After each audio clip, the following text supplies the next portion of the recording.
I remember the day everything began to change.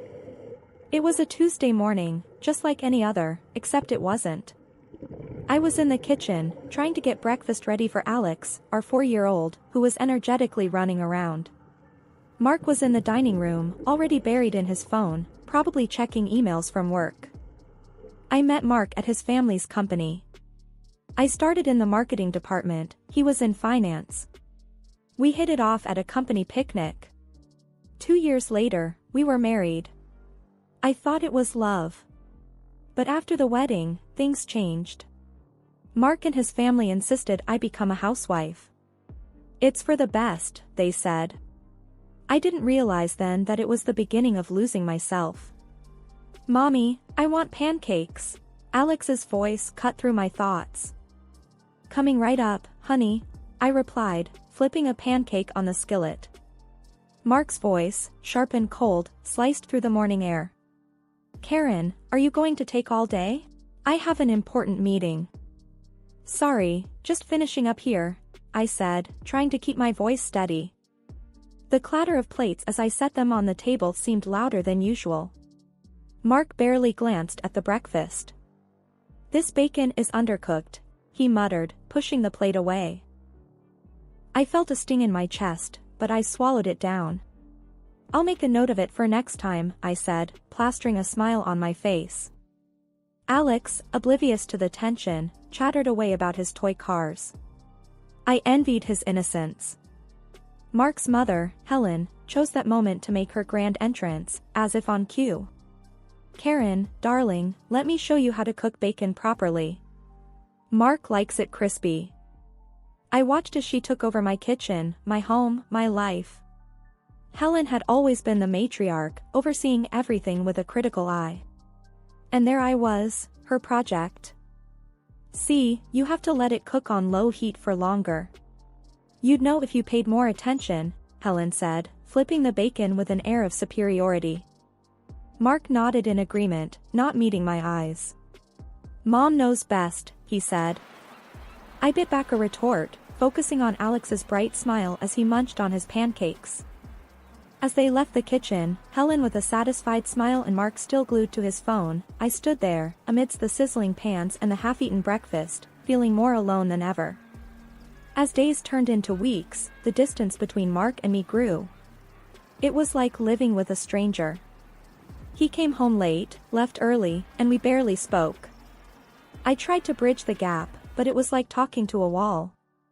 One evening, I decided to make his favorite, spaghetti bolognese. I spent hours in the kitchen, hoping it would bring back a spark, anything. I set the table, lit candles, even put on some music, the kind we used to dance to. When Mark finally came home, he didn't even notice the effort. He just slumped into his chair, eyes fixed on his phone. What's this? He asked, poking at the spaghetti. I thought I'd make your favorite, I said, my voice barely above a whisper. He took a bite and grimaced. It's too salty. Didn't you taste it? I felt a lump in my throat. I thought it was okay. He pushed the plate away. I'm not eating this. I'll order a pizza. My heart sank as I cleared the untouched food. It felt like I was throwing away more than just spaghetti. Alex, bless his soul, tried to lighten the mood. Mommy, can I have pizza too? Of course, sweetie. I managed to smile for him. But the silence that followed was deafening. Mark ate his pizza, eyes glued to the TV, while I picked at my food. The gap between us felt like a chasm. The next day was no different. I was folding laundry when Mark walked in, his face like a thundercloud.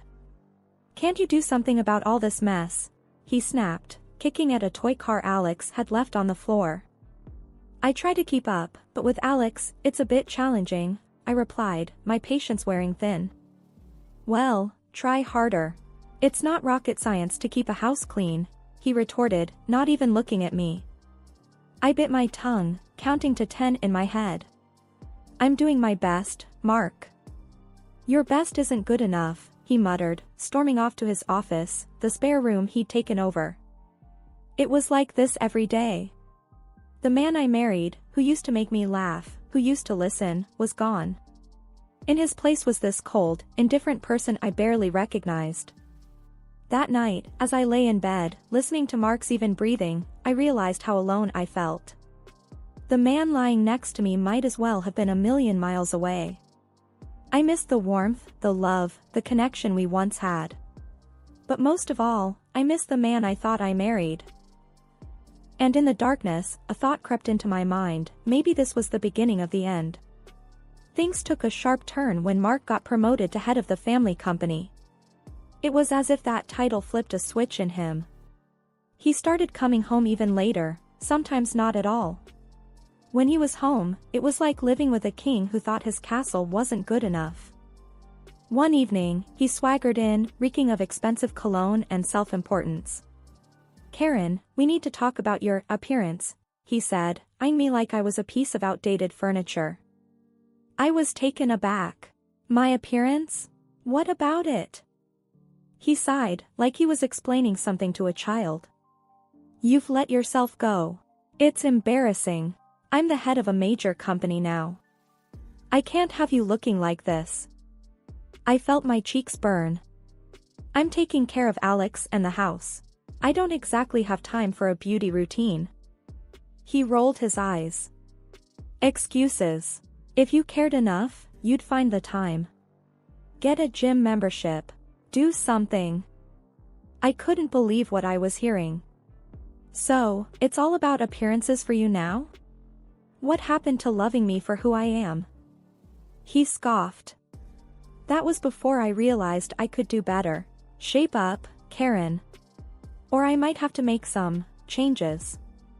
I was speechless. The man I'd loved, the father of my child, was telling me I wasn't good enough for him anymore. I felt like I was drowning, and he was the water. The next day, I tried to talk to him about it, hoping he'd been in a bad mood and didn't mean it. He was in the kitchen, sipping his expensive coffee, scrolling through his phone. "Mark, about last night, I think we need to talk," I started, my hands trembling. He didn't look up. "Not now, Karen. I have a meeting."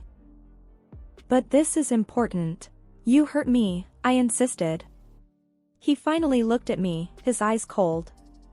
I said what needed to be said. "You're the one who needs to change, not me."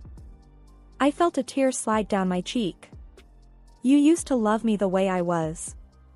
He snorted. That was before I realized my worth. "You should too." I walked away, feeling a piece of my heart break off. The man I'd married was gone. In his place was this stranger who judged me, who made me feel small and worthless. That night, as I lay in bed, listening to the silence of the house, I realized I had a choice to make. I could stay and wither away under his contempt, or I could leave and try to find myself again. It was a terrifying thought, but for the first time in a long time, I felt a flicker of hope. Maybe, just maybe, I could be strong enough to start again. It was at one of those overly formal family dinners that I felt the full weight of being disregarded. The dinner table was set like something out of a magazine, but the atmosphere was anything but warm. Mark and his father, John, were absorbed in discussing the family business. I sat there, a silent observer, my presence seemingly forgotten. "The quarterly reports need serious attention. Sales must pick up," John stated, his voice firm and businesslike. Mark was quick to respond, "We're considering expanding our marketing, maybe even breaking into new international markets." Hearing this, I couldn't help but speak up. Marketing was my turf, my passion before I was reduced to just a housewife. "Have you thought about leveraging digital marketing? Social media platforms could be a great way to widen your reach," I suggested, a bit hesitantly. There was a pause, the kind that stretches just long enough to become uncomfortable. Then, to my dismay, John burst into laughter. "Social media? Really, Karen? It's endearing that you want to help, but let's leave the business talk to us, shall we?" Mark joined in with a patronizing chuckle. "Keep to what you're good at, Karen. Let us handle the business." I felt a flush of embarrassment and anger. I have a background in marketing. My suggestions are valid, I retorted, a little more sharply. John dismissed me with a wave of his hand. That was years ago, dear. You're out of touch. You have other responsibilities now. The rest of the dinner went by in a blur of humiliation and anger. Their words stung, belittling not just my ideas but my very identity. I was more than just their perception of me. Later, needing some solace and support, I went to see my dad. He had always been my pillar of strength, the one who always encouraged me to pursue my dreams. Dad, they just brushed me off, like I don't matter, I said, my voice tinged with frustration and hurt. Karen, I've always told you about Mark and his family's nature, Dad replied, his tone a mix of concern and a hint of, I told you so. I know, Dad, but I didn't expect it to be this bad. They treat me as if I'm invisible, I admitted, feeling defeated. Karen, you're not invisible. You're smart and capable. Don't let them diminish you, he encouraged, his voice firm. But I feel trapped, Dad. I don't know what to do, I confessed, feeling a sense of despair. That's when Dad surprised me. What if we shake things up a bit? I've got some money set aside from some successful investments. How about I buy shares in Mark's family company? I stared at him, certain I'd misheard. You're joking, right? No, I'm serious. It's high time someone showed them you're not to be underestimated. I laughed, despite the situation. The thought of my dad, the outsider, getting involved in their precious family business was absurd, yet strangely satisfying. Life, as I knew it, came crashing down one ordinary Tuesday. I had been feeling under the weather for a while, but I brushed it off as stress or fatigue. It wasn't until I found a lump that I couldn't ignore it anymore. The doctor's appointment was supposed to be routine, but it wasn't. Sitting in the sterile doctor's office, the words hit me like a ton of bricks. I'm sorry, Karen, but it's breast cancer. We caught it early, but you'll need immediate treatment. I sat there, numb. Cancer? Me? It couldn't be. But the doctor's solemn face told me it was all too real. I have a son. A family. What are my options? My voice sounded distant, even to my ears. We'll discuss treatment plans, but it's important we start soon, the doctor said gently. I walked home in a daze. How do I tell Mark? How do I tell Alex? My mind was a whirlwind of fear and uncertainty. Mark was in the living room when I got home, glued to his laptop as usual. Mark, we need to talk, I said, my voice barely above a whisper. He glanced up, annoyed. What now, Karen? Can't you see I'm busy? I took a deep breath. It's serious. I went to the doctor today. I have breast cancer. For a moment, there was silence. Then he said something I'll never forget. Cancer? Great. Just what I needed. More drama. I stared at him, disbelief and hurt warring inside me. Mark, did you hear what I said? I have cancer.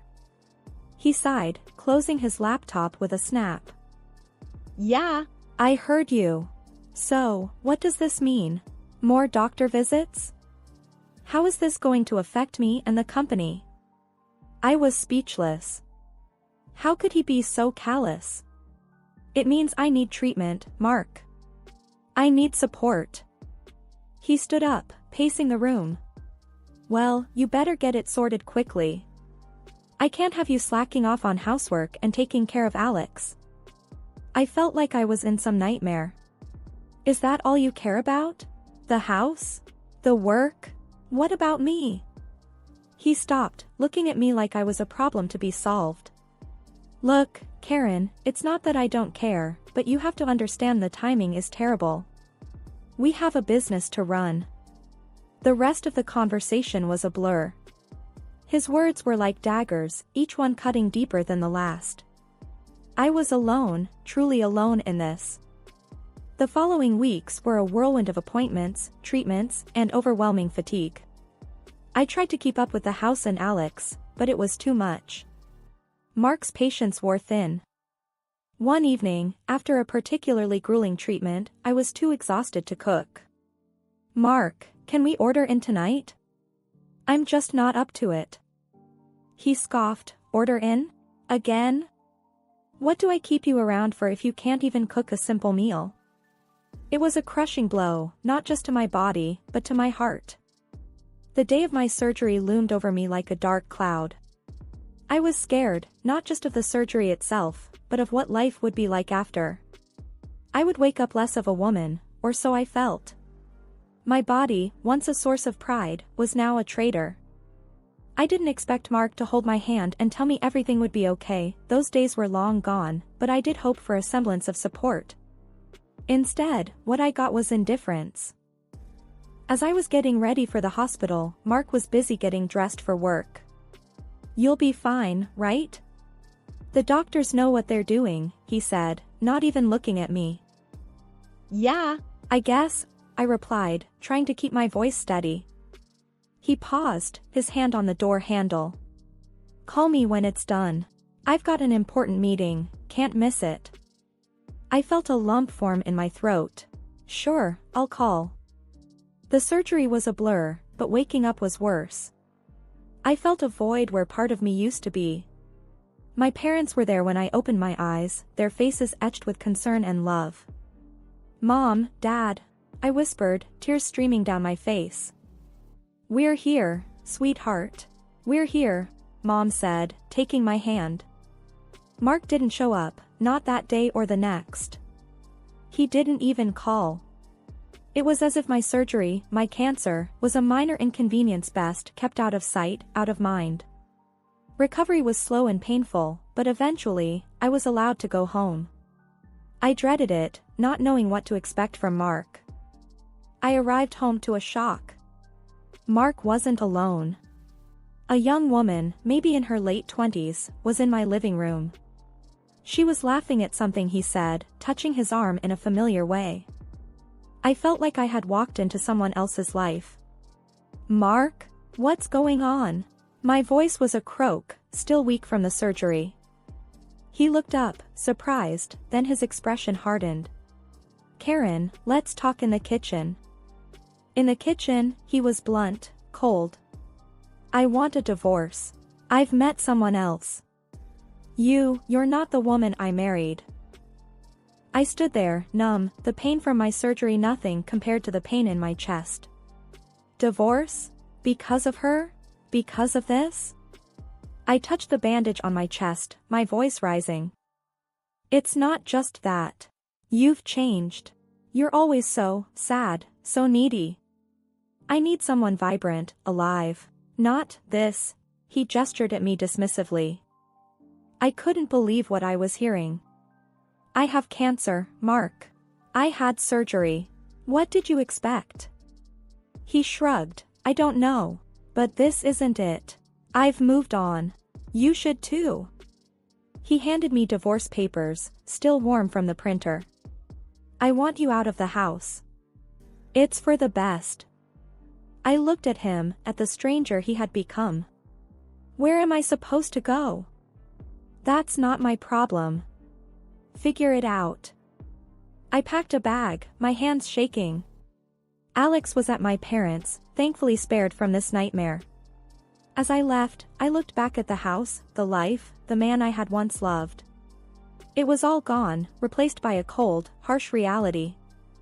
After the divorce, I moved in with my parents, a shadow of my former self. The betrayal, the surgery, the cancer, it all took its toll. But it was in those moments of despair that something unexpected happened. I was sitting at the kitchen table with my dad, nursing a cup of coffee, the silence between us comfortable. Dad broke it with a question that caught me off guard. "Karen, remember when I said I was thinking of buying shares in Mark's company?" I looked up, surprised. "Yeah, I thought you were joking." He shook his head, a serious look in his eyes. "I wasn't. I went through with it. I now own a significant portion of the company." I nearly dropped my cup. "You what?"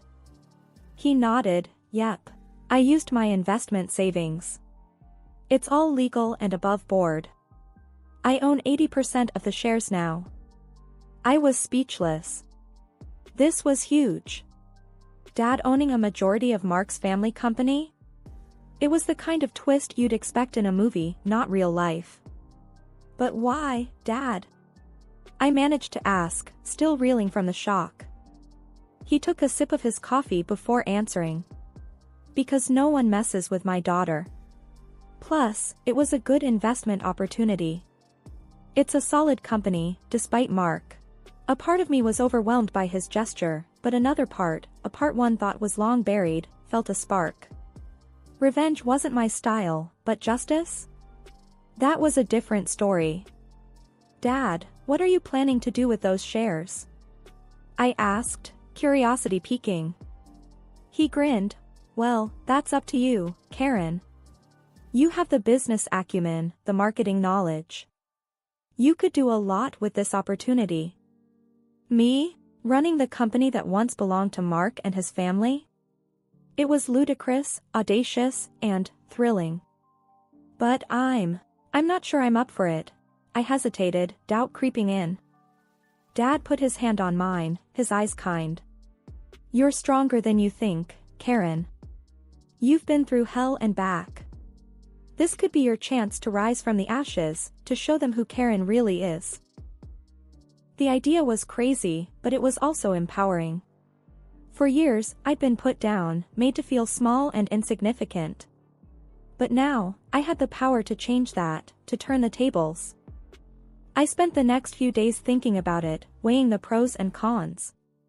It wasn't just about revenge, it was about taking control of my life, about proving to myself that I was more than what Mark and his family thought of me. Finally, I made my decision. I was going to do it. I was going to take on the company, make it my own. It was a daunting thought, but for the first time in a long time, I felt a sense of purpose, a drive. Dad, I'll do it. I'll take over the company, I said, my voice steady and confident. Dad smiled, his eyes twinkling. I knew you would. I'll set up a meeting with the board. It's time they met the new majority shareholder. The day of the shareholders' meeting dawned, a day that would mark my foray into a world I had been shut out from for so long. I stood outside the company building, taking a deep breath. Inside, the board, along with Mark and his father, awaited the arrival of the new majority shareholder. They were in for a surprise. Dressed in my best suit, feeling more confident than I had in years, I pushed open the doors and walked into the boardroom. The looks on their faces were priceless. Karen, what are you doing here? Mark stammered, his face a mix of confusion and disbelief. I took my seat at the head of the table, feeling every pair of eyes on me. I'm the new majority shareholder. Thanks to my father's investment, I now own 80% of this company. There was a moment of stunned silence, then whispers broke out among the board members. John, Mark's father, was the first to recover. This has to be some kind of joke, he said, his voice gruff. No joke, John. I'm here to make some changes, I replied, my voice steady. Mark was still staring at me, his face pale. Karen, this is crazy. You can't run a company. I smiled, a small, satisfied curve of my lips. I think you'll find I'm more than capable. In fact, I have plans to increase profits and expand the company. Plans that involve modernizing our approach and embracing digital marketing, something I suggested before and was laughed at. The board members were now listening intently. I laid out my plans, speaking with confidence and knowledge. I saw nods of approval, even a few impressed glances. As the meeting drew to a close, Mark approached me, a desperate look in his eyes. Karen, please, let's talk about this. We can work something out. I looked at him, the man who had belittled me, betrayed me, and thrown me away when I was at my lowest. There's nothing to talk about, Mark. You made your choice. Now, I've made mine. He reached out, but I stepped back. Karen, I'm sorry. I didn't know what I was doing. Please, give me a chance. I shook my head, my resolve firm. It's too late for that, Mark. You showed me your true colors, and I've moved on. Leaving the boardroom, I felt a weight lift off my shoulders. I had come a long way from the broken woman who left Mark's house with a bag and a broken heart. I had taken control of my life, my future. The sun was setting, casting a warm glow over the city. I took a moment to savor it, the beauty of a new beginning. Here's to new beginnings, I whispered to myself, a smile playing on my lips.